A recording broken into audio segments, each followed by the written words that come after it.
kasih karunia dan damai sejahtera yang dari Allah Bapa kita dan dari anaknya Tuhan Yesus Kristus kiranya menyertaimu hari ini.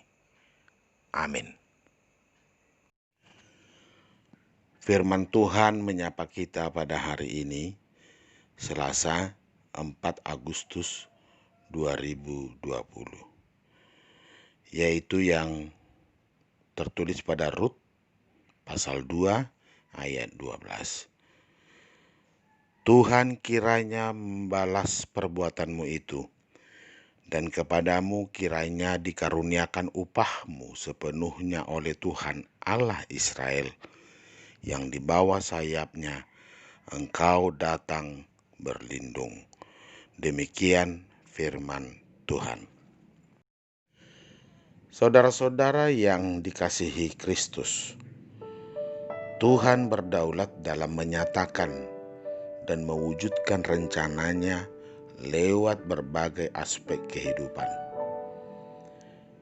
Dari kitab Hakim-Hakim kita belajar bahwa Dia bisa memakai bangsa asing untuk menghukum umatnya demi pertobatan mereka. Dia juga bisa memakai para hakim untuk membebaskan umatnya dari penjajahan bangsa musuh demi kesetiaannya pada perjanjian Sinai. Demikian juga cerita yang kita dapatkan pada kitab Rut. Cerita ini terjalin sangat indah. Sengaja penulis Rut menyebutkan adanya relasi keluarga antara Elimelek dengan Boas untuk menunjukkan bagaimana Tuhan berkarya lewat sanak keluarga untuk memelihara dua janda miskin.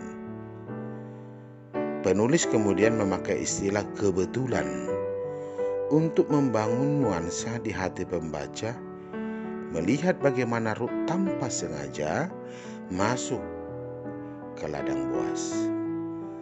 Saat kisah ini berlangsung, para pelakunya, Rut dan Boas, tidak menyadari tangan kedaulatan Tuhanlah yang merajut pertemuan itu. Kedaulatan Tuhan tidak mengurangi tanggung jawab manusia. Respon iman Rut yang berwujud kepedulian pada Naomi membawanya ke ladang Boas.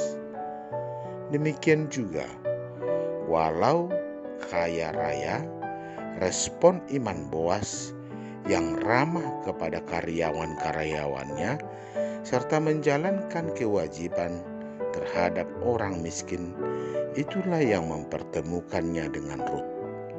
Sikap Boas kepada Rut kemudian sangat sesuai dengan kebesaran hatinya yang melampaui prasangka rasial, di mana kita lihat itu dilakukan oleh Boas dengan kerendahan hati.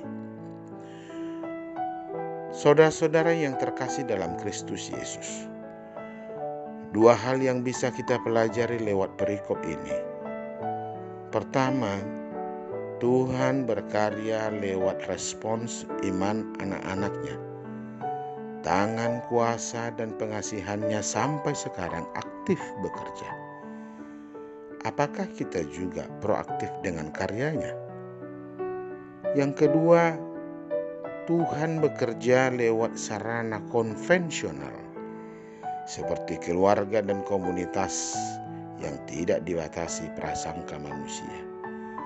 Tuhan memakai bangunan kasih persaudaraan untuk menolong orang yang membutuhkannya. Dan ini juga menjadi pertanyaan, seberapa jauh kita menyatakan kepedulian kita kepada orang-orang di sekeliling kita tanpa membeda-bedakan.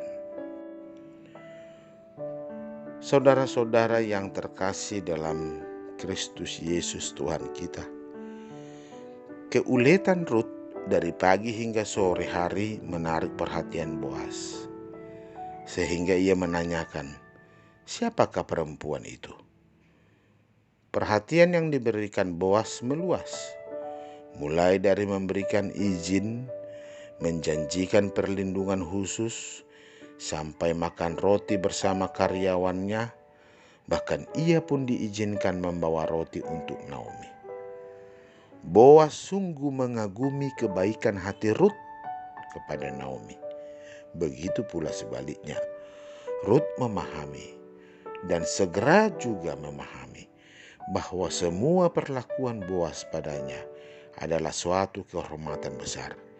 Inilah kesempatan bagi Rut untuk terus bekerja keras sebelum panen berakhir.